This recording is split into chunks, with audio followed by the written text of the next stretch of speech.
6개월 뒤에 평가받겠습니다. 돈을 어떻게 버는지 제가 보여드릴게요. 주도 산업이 뭔지 알고 모르고 자기가 이런 경쟁력을 만드는 거예요. 오랜만에 모셨습니다. 영원한 윤센. 예, 윤지호. 얼마 만에 뵌 거죠? 제가 저는 한 일주일 만에 뵙고 싶은데. 제가 언제쯤 찾아뵀는지 모르겠어요. 몇 달 지났으면은, 예, 너무 오랜만에 된 겁니다. 자주 오세요. 월간 윤센 이런 거 어떻습니까? 아유, 제가 없어요. 네, 저한테 자주 그렇게 낚이시는 분들 좀 계시거든요. 다음에 뵐게요. 네. 완곡한 거절. 왕국 건절 아니고 저야 뭐 영광이죠. 아, 진짜로? 근데 이제 제가 사인 또 뭐 하면 됩니까? 계약서 가져오면 됩니까? 하는 게 있어가지고 요즘 어디랑 또 네. 시작을 해서 3.3. 예. 저희는 5.5 해드리겠습니다. 왜 그랬어요? 3.3밖에 안, 그건 아니에요. 5.5 해드려야죠. 네. 농담이고요. 네. 네. 우리 윤센님. 일단은 거의 이제 뭐 전략 쪽에서는 우리 구독자분들도 그렇고 많은 분들이 이제 믿고 좋아라 하시고 해석도 진짜요? 명쾌하고 또 최근에 미국에서 이제 기준금리가 드디어 내려가지 않았습니까? 네네. 특히 이제 트럼프 이기 정부 들어서 처음으로 이제 금리가 내려갔으니까. 근데 점도표도 이제 공개가 됐고 한데 네. 시장이 예상을 한 그대로인지 우리가 좀 달리 해석할 만한 측면은 없을지요? 좀 어떻게 보세요? 뭐 다 관점의 차이죠. 네. 우리가 이제 누가 그렇게 말했다고 해서 그걸 따를 수는 없는데 그냥 각 주관적인 생각이겠죠. 네. 저는 좀 독특했던 거는 예. 마이런이라는 사람이 스티브 마이런. 그쵸. 마이런이라고 해야 된다. 그래서 그렇게 하는 거예요, 지금. 미란? 네, 하면 안 스티브 된대요. 미란 아니면 예. 마이런? 마이런이 정확한 말라고 해서 하고 네. 있습니다. 이제 목이 좀 안 좋은 거 양해 바라고요. 예, 그렇습니다. 마이런이 거의, 그러니까 자기는 150pp 생각했다고 한 거잖아요. 이번에 25 했는데 점도표에다가는 125 찍어 놓은 거 아닙니까? 저 밑에다가 혼자. 그렇죠. 예. 점도표 그런 거 본 적이 별로 없거든요. 그러게요. 완전 혼자 그게 독특했죠. 거의 뭐 트럼프가 찍은 거나 마찬가지죠. 그렇죠. 근데 이 사람이 막강 할 거 아니에요, 내년에? 예. 1월까지 하겠지만 지금 연준이 왜 저렇게까지 금리를 내리고 싶어 할까? 뭐 이런 질문을 던질 수 있겠죠. 뭐 컨선을 달성했냐 아니냐 두 번째고. 그러면 떠오르는 거는 지난 마이런이 했던 발언이죠. 미란이라고 하면 안 됩니까? 미란 하시죠. 네, 미란. 복잡하네요. 미란 미란이 형. 그 페더럴 리저브 액트라고 예. 연방 준비 제도법이라는 게 있는데 거기에는 이제 최대 고용, 물가 안정, 적정한 장기 금리라는 목표를 갖고 있어요. 근데 대개는 연준은 두 가지 책무를 얘기하죠. 고용과 물가를 얘기했었어요. 네. 근데 마이런은 계속해서 저희 적당한 장기 금리를 엄청 강조하거든요. 그러니까 국채 금리를 장기채를 내리고 싶은 거죠. 그러니까 미국 정부 입장에서도 이자 부담이 덜 나가게끔. 그렇죠. 그것도 있고 장기채는 이제 아무래도 주택 시장과 연동되는 모기지와 연동되기 때문에 미국이 사실 명목 GDP 대비 부채정을 비율을 좀 낮추고 싶어 하잖아요. 네. 그러면 명목 GDP를 올려야 되는데 뭐 우리 다 알잖아요. 토목공사거든요. 그러니까 네. 집 짓고 공장 지으면 GDP가 올라오잖아요. 예. 그러니까 그런 의중이 너무 보이는 거죠. 장기금리를 내리고 싶어 하는구나. 근데 이제 오히려 파월이 기자회견에서 네. 소위 적당한 장기금리라는 게 연준의 다른 책무가 아니라 그냥 인플레가 안정되고 고용이 달성되면 금리는 안정된다. 이런 식으로 다 깠단 말이에요. 그러니까 제가 봤을 때는 이러한 소위 연준의 어쩌면 다른 이견이 굉장히 극명하게 나왔던 이번 의사결정이라 다 보고 있어요. 그렇죠. 근데 또 하나 흥미로운 두 번째 포인트는 연준 물어보시니까 사실 이번 연준에서 제일 관심 있었던 거는 소위 연준이 경제에 대한 전망치였거든요. 보통 25년, 27년까지의 성장률을 얘기를 하는데 네. 다 올려버렸어요. 오히려. 그렇죠. 전망이 상향되고 있죠. 우리가 한 3개월 전에 비해서. 그러니까 그것도 그런데 실업률과 물가를 보면 매우 안정적으로 얘기를 했어요. 그럼 금리 인하 왜 한 거죠? 명확하게 성격을 드러낸 거죠. 이거는 뭐가 안 좋아서 내린 게 아니라 보험성이다. 뭐 말을 보험성이지 다른 말로 하면 사실은 뭐 금리 안 내려도 되는데 미리가 좀 불안하니까 악화되기 전에 보험을 드는 차원에서 내린다. 근데 우리가 이제 보험성 금리 인하면 항상 떠오르는 게 지금까지 보험성 금리 인하면 주가는 무조건 올랐어요. 예 없이 지금까지. 그리고 금리도 안정화되는 경향이 높았어요. 말 그대로 보험 들어놓는 셈이니까. 그렇죠. 그러니까 경기 안 좋은 것도 아닌데 돈 풀으니까 다 좋을 환호했단 수밖에 말이에요. 없죠. 근데 주가도 뭔가 슈팅은 했는데 뭔가 불안한 것 같고 예. 제 느낌에는 장기채는 오히려 올라버렸단 말이에요. 예. 뭐 4% 깨고 내려가기보다는 오히려 반등을 했어요. 예, 반대로. 그러니까 제가 갑자기 연준 물어보시니까 제가 뭐 이코노미스트도 아니고 제가 보는 거는 어떤 미세하게 시장에서 좀 약간 이번 연준 나온 뒤에 기대했던 거에 충족했다 아니었냐가 중요한 게 아니라 어쩌면 우리가 생각했던 경로와는 좀 다른 모습을 보였다는 게 중요해요. 투자할 때 제일 중요한 거는 뭐 오르냐 내리냐 뭐 이거는 어차피 둘 다 다수 의견일 뿐이에요. 네. 그래서 피셔가 이런 말을 했었잖아요. 반대를 얘기하는 게 로지컬하게 멋있어 보이지만 그게 아니라 different, 다르게 생각하는 거라고 했어요. 그러니까 저는 이 포인트가 뭐냐면 생각보다 미국은 굉장히 강하게 장기채 금리 안정을 원하고 있고 이게 좀 뭐와 연결되는 거냐면 그래서 그런가 왜 이렇게 한국 같아도 돈을 좀 직접적으로 많이 욕을 하고 이게 좀 다른 문제지만 네. 이게 지금 무슨 생각을 갖고 있지? 저는 오히려 연준 보면서 그 생각을 좀 많이 했었어요. 그래서 단순하게 뭐 보험성 금리 인하니까 주가에는 무조건 좋고 이런 것보다는 전 시장을 굉장히 낙관하고 있지만 예.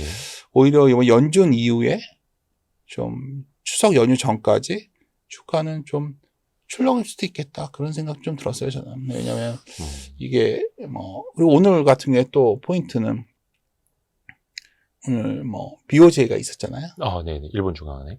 우리가 알다시피 이제 일본이 금리를 언제 올리냐, 뭘 다 시장에 거기 좀 반영됐다고. 거꾸로 오긴 합니다만. 그렇죠. 그러면 일본 돈 빌려서 투자했던 자금들은 많이들 이제 좀 빨려 들어가고. 뭐 일본. 정리가 되어 있지만 그래도. 근데 이제 어찌됐든 간에 많지는 않지만 2명의 소수 의견이 나왔죠. 인상해야 된다. 그러니까 이번에 BOJ에서는 9월에서는 네. 거기 금정이라고 하죠. 금융정책위원회. 동결이 됐습니다만. 네. 인상이라는 소수 의견의 2명. 뭐 적다 볼 수도 있겠지만 분명한 거는 10월에 혹시 인상하지 않겠나 생각이 더 강해졌어요.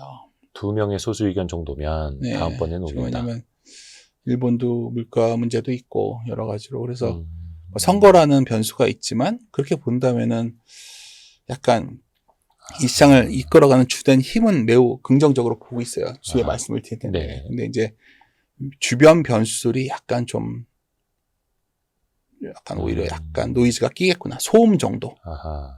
그러면 이제 여기서 중요한 판단 매일 결론 내리는 게 하나 있죠. 예. 우리가 주식시장이라는 게 상승이냐 하락이냐 이거보다 더 중요한 거는 하락한 뒤에 다시 상승세로 복원이 빨라질 거냐. 아하. 그런 하락이냐 물어보는 게 중요한데 짧은 하락. 설령 변동성이 좀 있대도 그건 굉장히 짧은 변동성일 것 같아서 또 주식 못 사신 분들한테는 좀 기회가 되지 않을까. 저는 기본적으로 그렇게 생각하고 있어요. 아하. 연준 오히려. 물어보셔가지고 뭐 행설수설 제가 말씀을 드렸는데 아니, 그냥 제 생각일 뿐입니다. 네, 예. 네, 네. 이게 사실 미국이 또 이제 금리가 그만큼 시장에 또 미치는 영향이 크다 보니까 우리가 네. 신경을 안 쓸 수가 없겠고 그러면 또 앞으로 몇 회냐 이 생각을 또 계속 안 할 수가 그렇죠. 없잖아요. 근데 이번에 점도표나 이런 거 보면 또 파월 의장의 발언에서도 연내 2번 더 내릴 수 있다라는 거 아닙니까? 50bp? 그렇죠. 그거는 뭐 그러면 이제 기존- 10월 말, 12월 초 이렇게 남은 걸로 알고 네. 있는데 그러면 매번 열릴 때마다 내린다. 네. 라는 게 현재까지의 컨센서스. 네. 시장에 준 시그널일 네. 테고요. 일단 그거는 이견 없다. 이렇게 보면 되겠습니다. 그렇죠. 근데 이제 계속 말씀드리지만 그거는 뭐 다 2번 내지 3번은 다 예상했던 거고. 근데 그만큼 또 그게 현재 주가에 다 반영이 되어 있을 테고요. 그거보다 훨씬 강한 걸 요구하고 있다는 게 확인된 거잖아요. 우리가 지금 봐야 되는 건 내년에 연준이 바뀐다는 거잖아요. 파월 의장이 5월 말까지고. 그렇죠. 예. 그러면 내년에 밀런이 한 1월 달 말인가까지 있는데 그 뒤에 어느 정도 인선이 방향이 잡히겠죠. 그러면 우리가 주식이라는 거는 지금까지 벌어진 일을 주가에 반영하는 게 아니라 앞으로. 그다음 미래 거를 땡겨는 거예요. 우리가 그렇죠, 주식 투자할 그렇죠. 때 가치를 평가한다. 그러면 이제 뭐 할인이라는 기법을 쓰잖아요. 네. 미래 가치를 할인해 와서 지금 얼마의 캐시를 창출하냐 뭐 이런 미래 걸 다 땡겨오는 개념인데 그렇죠. 땡겨올 때 할인율은 다른 말로 하면 불확실성이에요. 아하. 할인율이 뭐예요? 뭐 별다른 개념입니까? 이 불확실하면 미래 가면 더 불안한 거죠. 그러면 네. 이제 되는 건데 결론적으로 말씀드리는 거는 아마 연준이 내년 어떤 상반기 이후의 그림이 뭘까를 지금 주목해야 되는 거예요. 그러면 트럼프의 연준이 된다고 치면 마이런이 트럼프의 연준이 꿈꾸는 시나리오 아니겠어요? 네. 연내 원래 50ppc 3번 하자는 거였잖아요. 이번에 자기가 찍은 점도표만 네. 보면. 그러면 이 사람들이 왜 그럴까? 아, 이거 너무 오늘 소설 가서 싫어하실 것 같은데. 아니, 근데 이게 실제로, 예. 이게 그 파울 의장의 임기가 또 얼마 안 남았고, 그러면 스티브 미란이 들어가서 그리는 그림은 이번에 그 점도표로 보여줬고, 트럼프의 방향은 명확하고. 그렇죠. 그러니까 이래서 이제 돈이 막 풀려서 버블이 간다는 좋은 시나리오도 되지만, 그러니까 시장 입장에서. 그렇죠. 동시에 이제 왜 이렇게 할까를 질문을 던져야겠죠. 어떤 왜? 자연 변화가 있을까? 왜 그렇게까지? 그냥 결국은 국채 수급 문제 아니겠어요? 미국 장기채 사줄 데가 없는 거죠. 네. 연준을 이렇게까지 하려는 이유는 해외 투자자들도 미국채 잘 안 사잖아요, 이제. 원래 이 기본 구도가 미국에서 흑자를 많이 보면 그걸로 국채를 사는 거였잖아요. 네. 우리나라도 그렇고, 항상 일본도 그래왔죠. 그렇고, 중국도 그렇고. 네. 아니, 국채 뭐, 현금 달라고 하잖아요, 이제. 그거 너 국채 사지 말고 캐시를 줘, 이러고 있잖아요. 그러니까 과거에는 미국은 전 세계를 상대로 무역 적자를 보이고, 그렇죠. 상대국들은 거기 미국에서 번 돈으로 미국 국채를 다시 사주고, 이 사이클이었는데. 그래야지 국채 수급이 되는 거죠. 근데 이제 그 구조가 흔들리니까, 근데 국채는 계속 발행을 해야 돼요. 그냥 이자도 갚아야 되고, 순이자 지출 늘어나고 하니까. 그러면 제 생각에는 그냥 연준에서 국채 사게 할 것 같거든요. 아, 저기, 일본처럼요. 저 뭐 QE나 뭐 이런 거 하지 않을까요? 중앙은행. 뭐 이거 지금 사실 채권 애널리스트가 저 윤주호 저희 사람 이상한 말 안 할 것 같아서 그냥 제 뇌피셜이에요. 그냥 아니, 이게 또 트럼프라면. 예, 뭐 그러지 않고는 굳이 왜 이러나 싶거든요, 저는. 결국은. 왜냐하면 내년도, 그러니까 예를 들어서 지금 단순하게 이게 좋은 점은 있는데 예. 또 하나 이게 돈을 이렇게 금리를 내렸을 때 제일 돈을 못 푸는 이유는 뻔한 거예요. 왜 막을 수 있는 논리는 인플레 난 다음에 못 푸는 거잖아요. 물가 더 올라가 버리면. 그렇죠. 근데 이제 막 고용시장 때문에 했다고 그러는데 제가 봤을 때는 인플레적인 우려가 좀 내년 상반기까지 이렇게 크지 않거든요. 오. 그러니까 그냥 사람들이 이제 재화격으로 관세가 막 반영될 거다 막 두려워하잖아요, 지금. 그러니까 관세 때문에 그렇죠. 결국에는 좀 오르죠. 판매 가격이 관세 오르지 때문에 않을까. 오르는데 이제 막 예. 한꺼번에 기업들이 막 반영하진 않겠죠. 음. 정가를 천천히 해가는데 서서히 이제 하는데 문제는 우리가 현실적으로 데이터를 바라볼 때는 미국의 헤드라인 CPI라는 거는 어떻게 네. 보면 유가 안정되면 되는 거 아니에요. 네. 헤드라인 CPI라는 게 아니 뭐 사실 유가 안정되면 그래도 재화 가격 올라온 걸 어느 정도 상쇄해 줄 수는 되는 거거든요. 이건 데이터 좀만 뒤져보시면 네. 아는 문제예요. 그러면 보통 우리가 그런 데이터를 읽어낼 때는 가장 중요한 거는 상승률 개념으로 많이 본단 말이에요. 그로스 레이트요. 예. 그러면 내년 1분기는 역기저가 엄청 심하거든요. 내년 너무 높았기 1분기. 때문에 이걸 낮추는 요인이 크단 말이에요.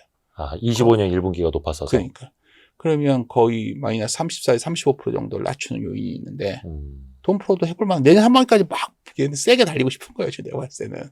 그게 있고 이제 뭐 코어 CPI 얘기할 때 제일 많이 얘기하는 거는 결국 주거 비용 아니에요. 쉘터라는 건데 네.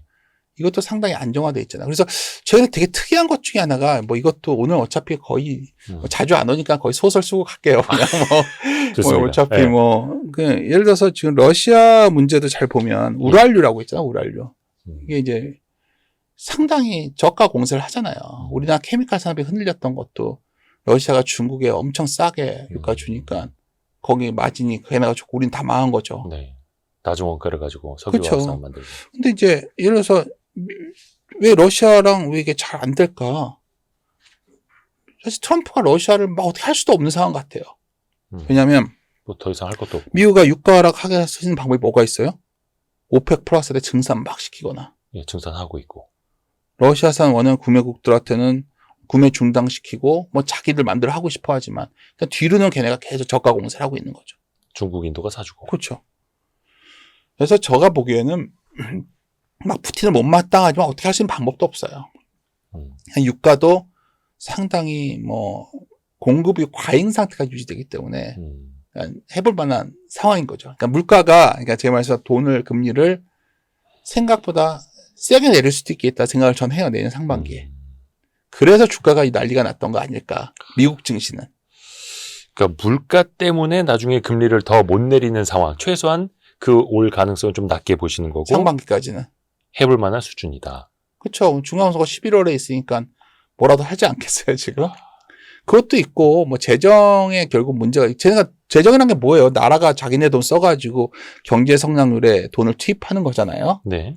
근데 요새 이제 우리나라 제일 불안해하던 요소가 하나 있죠. 뭐 어떻게 했던 간에 우리나라 돈을 갖다 3,500억 달러를 줘야 되니 486조 원. 그렇죠. 그거 뭐 다른 말로 하면 달러를 줘야 되냐 달러를 뭐 그냥 현찰 가져오라는 거 아니에요, 계속. 그러니까 원래 우리가 생각했던 거는 우리 기업들이 현대차도 공장 짓고 있고 뭐도 하니까 네. 조선도 하니까 이 돈 합쳐가지고 이렇게 계산을 했죠. 어. 근데 그게 아니라는 거 아니에요. 현금을 줘. 근데 이게 다른 말로 뭐예요? 자기가 어디에 써야 될 돈을 니네 돈으로 할 게잖아요. 거의 뭐 그냥 입금해라. 해야 될 것 같아요. 자, 미국과 거래를 하려면. 근데 이제 거기서 이제 나오는 게 결국 이 달러 수합이 피해서 우리가 어떤 외환의 안정성을 확보해 줘야 되는 네. 이런 문제가 남아있는데 어떻게 해서든 파국은 안 가겠죠. 근데 분명한 거는 미국이 원하는 그림은 그 돈을 갖고 또 재정에 관한 게 연결되는 게 아닐까. 자기들이 뭔가 어디를 개발하고 막 돈 쓸 거를. 그러니까 다 이게 약간 다른 개념 같지만 다 연결되어 있는 거고, 그러면 이 리스크에 뭐 어떤 문제를 다룰 때 네. 제가 항상 강조드리는데 제가 이제 가장 각 잡고 하는 일 중에 하나가 예. 칼럼 쓸 때예요. 저는 글 쓰는 거 할 때를. 그러면 얘가 신동아에 제가 아는 월간지에 제가 그 칼럼을 써요. 윤조의 투자 공방이라고. 9월호에 제가 그걸 쓴 게 있어요. 그리고 상황을 어떤 판단을 할 때는 뭐 미분하라 그래도 표현이 뭐냐면 4차 한 점씩 4차식이면 되게 복잡하잖아요. 네. 그럼 3차식으로 미분해보고 2차식으로 미분해고 1차식으로 미분해서 단순화해야 선택을 할 수가 있는 거예요. 이런 모든 리스크를 단순화하면 뭐로 모아질까요? 오래 고민해서 단순화한다. 하면 미국채 금리가 올라가지 않으면 되는 거 아니에요? 아하. 미국이 원하는 게 그거니까. 네. 아니 제가 여기서 트럼프의 우중 예고 여기 와가지고 거의 이 대표님한테 소설도 웬만큼 해야지 거의 이제 뭐 막 온갖 뭐 연준 위원 누구의 성향 그렇고 그거 정말 제가 이제 어깨 떠났으니까 아주 까놓고 말씀드리는데 네. 그거 뭐 그렇게 중요할까요? 지금 제일 중요한 건 단순화해서 뭐가 리스크 요인인데 그게 문제가 안 되면 괜찮은 걸까? 그러면 최근에 보면 장기채가 안정화되면서 주가 랠리가 나왔던 거예요. 그래서 제가 이 그림인데 네. 여기는 제가 자주 안 와서 하여튼 맨날 여기저기 가면 이제 강의할 때나 쓰는 그림인데 네. 저는 주식을 바라볼 때 항상 단순화시켜서 메인 시나리오를 봐요. 이 시장을 이끄는 가장 큰 힘은 뭘까? 우리나라. 그러면 저는 거버넌스 개혁이라 봐요. 네. 근데 이건 강화되고 있어요. 그렇죠. 2차도 됐고 3차에 네. 자사주소가까지 들어가고 네. 이게 힘이 세지고 있으니까 주가는 올라가려고 하겠죠. 네. 이거를 저희 서브 시나리오로서 리스크 시나리오를 힘을 서로 비교해 온 거거든요. 네. 제일 걱정되는 게 이제 요거라는 거죠. 금리가 올라갈까 봐 걱정을 했는데 제가 보기에는 내년 상반기까지 금리가 크게 올라가지는 않을 것 같아요. 그런 측면에서 주가는 상단을 열 것이다 봅니다. 다만 항상 계속 올라갈 수는 없잖아요. 지금은 이게 약간 붉어진 거예요. 지금. 예. 다시. 아하. 연준 물어오시다가 갑자기 여기까지 왔는데 네. 이번 연준에서 뭐지? 그리고 일본 BOJ에서 이게 뭐지? 거기다 추석 연휴도 있고 그럼 외국인들 글로벌 자금들이 열심히 사다가 잠깐 쉬어갈 수도 있지 않을까요? 그죠. 뭐 예를 들어서 한국이 한 달에 거의 한 3분의 1을 쉬어버린다. 네. 이러니 뭐 다른 여러 가지 요인들. 그런 식에서 저는 기본적 구도는 요 힘과 요 거버넌스 계약의 힘인데 기본적으로 시장을 되게 낙관하는 이유는 이거예요. 그러니까 우리가 이 장이 왜 올라왔냐 많이들 물어보시잖아요. 이거부터 네, 여기는 정말 오래간만에 왔으니까 제가 이 그림을 가끔 보여드리는데 많은 분들이 그래요. 지수가 올라왔는데 이해가 안 간다. 왜냐면 주가는 이익의 함수인데 저 윤조라는 사람은 왜 주가 막 제가 어디 가서 막 주가 이제 뭐 내년까지는 3,900 갈 것 같다 했더니 막 댓글이 악플이 이만큼 달렸어요. 얼마 안 남았는데.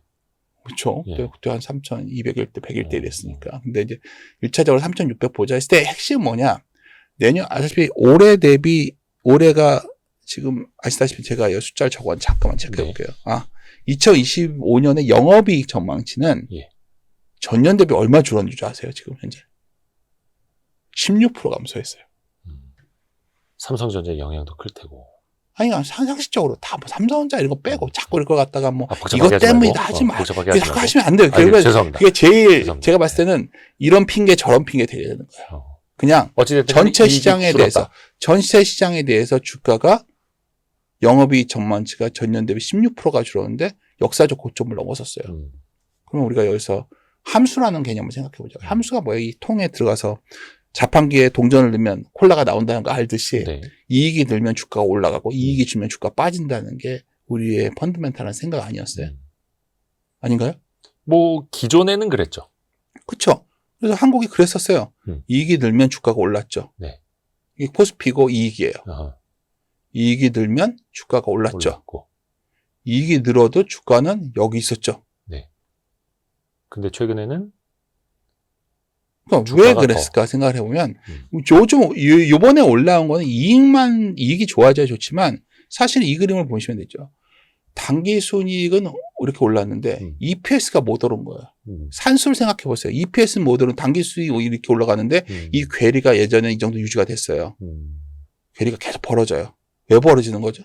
주식 수가 너무 많아져서. 그렇죠. 그러니까 이 장이 왜 올라온 거냐면 여기서 이제 많은 분들이 수출이 안 좋고 기업이익 이런데 주가가 왜 올라? 하다가 기회를 다 놓치신 거예요. 만약 이번 그렇죠. 시장을 놓치신 분들은 그렇죠. 제가 계속 강조드리는 건 뭐냐면 이것은 거버넌스 개혁으로 뭐 정치적으로 누구 지지하냐 그런 걸 얘기하지 말고 떠나서. 투자해서 돈 되는 걸 따지는 투자자라면 네. 거버넌스 개혁으로 올라온 거예요. 그렇죠. 이 강도가 제일 중요한 거예요. 그렇게 생각하지 않으신가요? 맞아요. 맞아요. 그러니까 우리 시장에서 과거에는 못 보던 일이니까. 그렇죠. 그러니까 이것만 이익만 봐도. 따졌어야 되는데 이제는 멀티플로 올라와 버리는 사실상 거의 겪어본 적이 없는 그런 장세. 그러면 이게 속도가 빠르냐 아니냐 막 사람들이 실망한다 그러는데 네. 저는 굉장히 강한 모멘텀을 봤던 게 순간이 한 번 있었어요 이번에. 예. 예를 들어서 전 대통령 요새 꼭 님자 붙여야 되니까 양해 네. 바랍니다. 네. 대통령님의 기자회견에서 대주주가 뭐 얼마냐는 전 그렇게 중요하지 않다 봐 솔직히 저는. 근데 대통령님의 내심은 10억이었던 것 같아요. 근데 여론이 그러다면 50억을 하겠다 그랬잖아요. 여러분 이게 굉장히 큰 변화인 거예요. 요새 정치인들이 너너나도 주식 얘기하는 걸 좋아해요. 요즘에 뭐 ETF 사거나 펀드 가입하는 정치인들이 늘고 있어요. 그리고 증권 유튜브 채널들에 제일 열심히 나오는 분들도 늘어나요. 예. 그러니까 이게 뭐죠? 굉장히 주식시장이 정치적으로 중요해진 거예요. 표심에도. 그러다 보니까 빨라지고 있는 거예요. 뭐가 빨라진 거냐면 여러분 일단 첫 번째 생각해야 되는 게 밸류업이라는 거는 예. 매우 좋은 취지였지만 밸류업 프로젝트였어요. 되게 장기적으로. 이렇게 한번 우리가 꿈을 꿔보자, 해보자. 예. 삼법 개정은 법으로 규정한 거예요. 이게 뭐가 다른 거냐면 밸류업에서 자사주를 늘려야 돼 이거랑 삼법 개정에서 자사주 함부로 하면 문제돼. 완전히 다른 거죠. 그렇죠, 법적 그렇죠. 처벌을 받는 거예요. 그러니까 지난 정부의 밸류업 정책은 되게 자발적이라는 데 방점을 찍어놨었고 그렇죠. 이번에는 그냥 법을 바꿔서 당연히 따를 수밖에 없는 쪽으로 가는 거고요. 그러니까 그 힘이 막강한 거죠. 그러니까 이게 사람들이 이 거버넌스 개혁이라는 게 뭐 다들 하는 걸로 알고 있지만 사실 이거 원조는 미국이잖아요. 네. 미국은 80년대부터 그냥 시장에서 이렇게 만든 거예요. 그냥 욕망과 자본의 힘으로 그렇게 한 거예요. 네. 일본도 2014년 시작했지만 실제적으로는 한참 2018년, 19년부터 외국인들이 강하게 사들어왔고 다 아시는 바와 같이 19년에 가서야 버핏이 일본 상사주를 대량으로 사죠. 굉장히 오래 걸린 거 아니에요? 이 정도면 사회적 합의를 통해서 한 그렇죠. 거니까. 일본도 뭐 흔한 말로 그냥 10년 걸렸다고 하니까. 네. 우리 지금 반년 됐거든요. 예. 근데 막 뭐 하고 있냐 그랬는데 25년 들어. 굉장히 빠른. 굉장히 빠른 거죠. 왜 빠른지를 또 말씀드릴게요. 예. 자주 언급드리는데 달튼이라는 행동주의 펀드가 있었어요. 달튼. 행동주의 펀드. 예. 달튼이 2019년 공개 서신을 보내요. 한국 정부와 의회한테. 우리나라 기업들 꽤 투자를 해서 네. 행동주의 했던 좀 이름 좀 알려진 펀드 이름이죠. 네.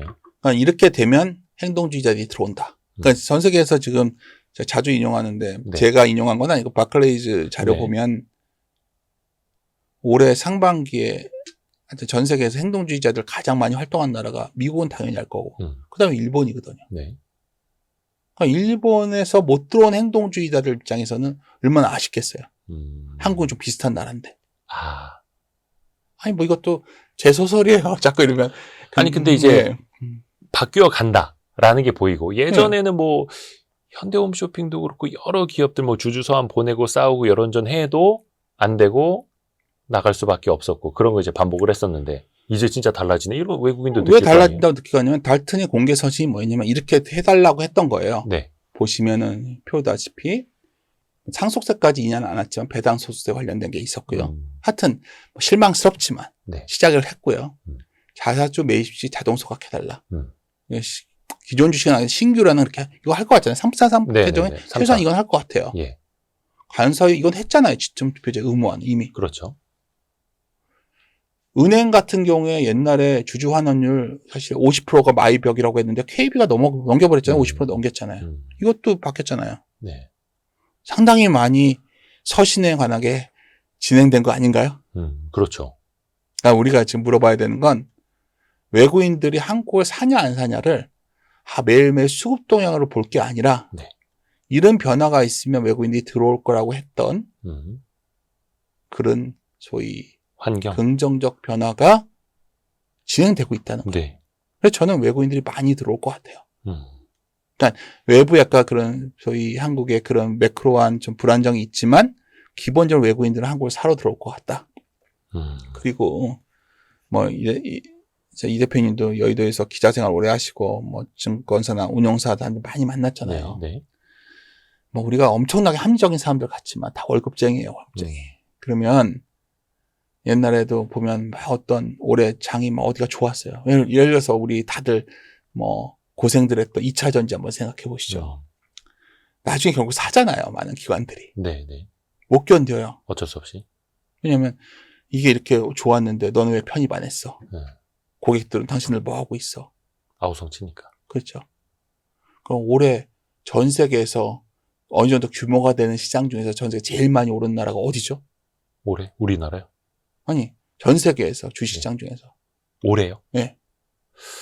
어디가 있을까? 한국이에요. 달러 기준. 제가 우리나라를 그랬잖아요. 근데 네, 아니, 아까 페이크? 그럼 제가 실수했네요. 왜 이렇게 도전적으로. 저는 그래서 어디 터키 같은 데 얘기해야 되나 이 생각도 다른 나라도 있었는데. 있긴 했어요. 사실은. 네. 근데 이제 외국인들 입장에서는 아마 그런 고민에 빠진 것 같아요. 그러니까 예를 들어서 한국물 비중이 어느 정도 있는데 그걸 안 채운 곳이 많았을 거 아니에요. 네. 그러면 올해 이랬기 때문에 내년에는 채우게 하지 않을까요? 저는 그럴 확률도 매우 높다 보고 있고 저번에 대통령님 기자회견에서 국내 연기금에 대해서도 여기 왜 한국 네. 주식을 왜 안 해? 비중 낮추는 계획 할 수 있을까요? 최소한 지금보다 한국 주식을 더 줄이기는 쉽지 않고. 쉽지 않죠. 그냥 제가 드릴 수 있는 말씀은 네. 이렇게 할 수 있는 게 주가가 비싸서 이렇게 되면 문제가 되는데 네. 밸류는 싸요. 명문도 있고. 네. 제가 보기에는 그런 식의 흐름이 아마 저는 올 4분기부터 들어올 거고 내년 상반기에 기대가 되기 때문에 아마도 여러 매크로 이슈 때문에 한번 출렁이는 순간이 혹시라도 있어준다면 네. 네. 감사한 마음으로 주식을 사야 된다 저는 생각하고 있어요.